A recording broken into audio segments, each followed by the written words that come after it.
I want to start off by talking about the ending of Castlevania Nocturne, more specifically though, what's going to happen in season 3 of Nocturne, because at the end of season 2, we saw Annette and Richter heading to Saint-Domingue, aka Haiti, so that shows us that they're going to the new world.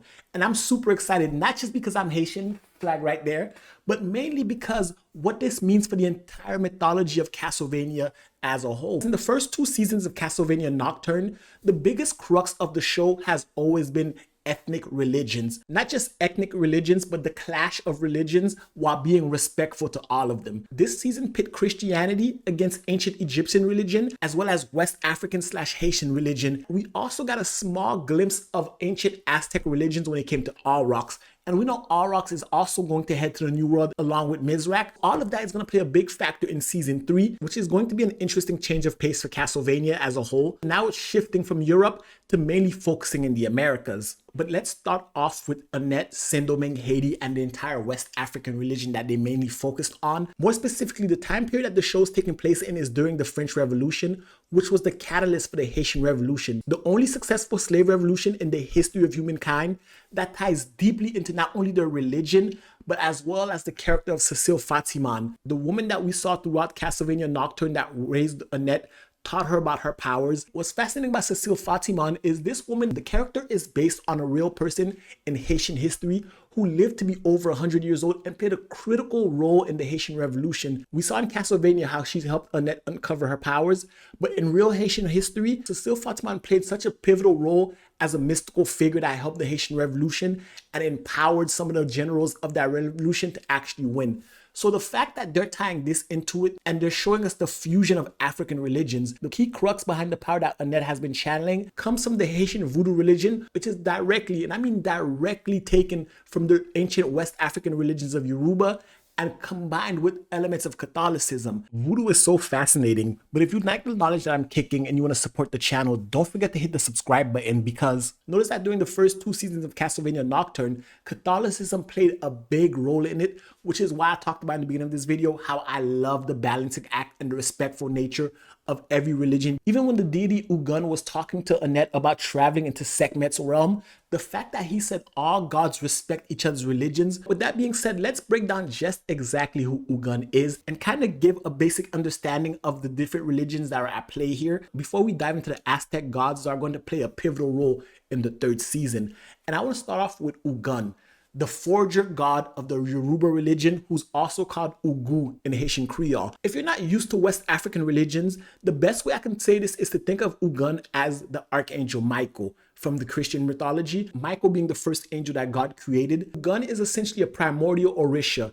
And for those of you who don't know what an Orisha is, think of them as angels, archangels, spirits, or deities. So you can kind of localize it to your own religion. If you think about angels and deities, in the Yoruba religion, they're known as Orisha, and in Haitian Voodoo specifically, they're known as Lois. I don't know if you've ever heard of the term Lois, but Lois has been mentioned throughout Castlevania Nocturne, and that's interchangeable with angels, which is also interchangeable with the word Orisha. Ugun is the first Orisha, the first Loa, the first angel created by the creator, and he forged the path to the earth. The reason why this is important is because you can take Ugun's connection to the Almighty, and you can also take Sekhmet, who was an ancient Egyptian deity, the daughter of Ra. In ancient Egyptian mythology, Ra is essentially their version of God, the most powerful deity in their pantheon, which explains why the major conflict this season was really a battle between Ezebeth and Annette, the vessels of Sekhmet and the vessel of Ugun. Something that I found super interesting about Castlevania Nocturne is the ancient African religions were fighting it out in the backdrop, while the main European religion, Catholicism, was the one that's thriving and is at the forefront of the show, which is also the religion that most of the vampires in this show were using to commit their atrocities,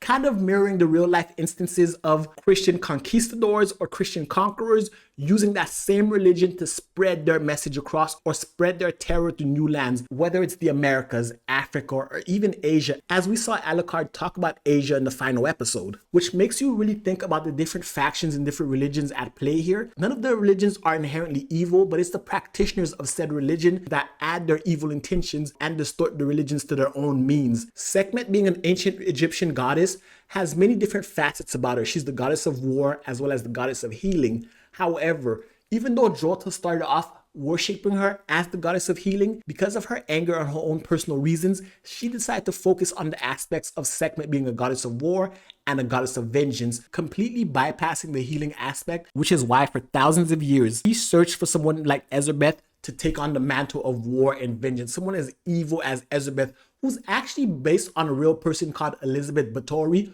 But ultimately, Sekhmet herself did not approve of this, which is why Annette was able to channel some of her powers and why Sekhmet herself rejected Drolta. As I mentioned earlier, it wasn't just the ancient African religions or the European religion that was at the forefront. Aurochs is a vampire who's been alive for a long time.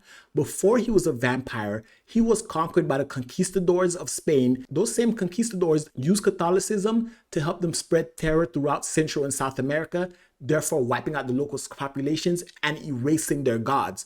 But what we know about Castlevania Nocturne is even though the gods themselves are being erased by Christianity, I am interested in seeing once Aurochs gets back to America, the New World, will he tie back into his ancient religion? The reason I bring this up is because Aurochs at the end joined their fight against Ezebeth, and Aurochs said something very interesting this season, how his gods, no matter how terrifying they were wiped out eventually. But maybe, just maybe, in the following season, he's gonna tap into that. We're gonna see more about ancient Mesoamerican religions, or because we're following Annette and Richter's Saint-Domingue, aka Haiti, we might tap into the ancient Taino gods. So that's gonna be very interesting to see how that pans out and how they play it.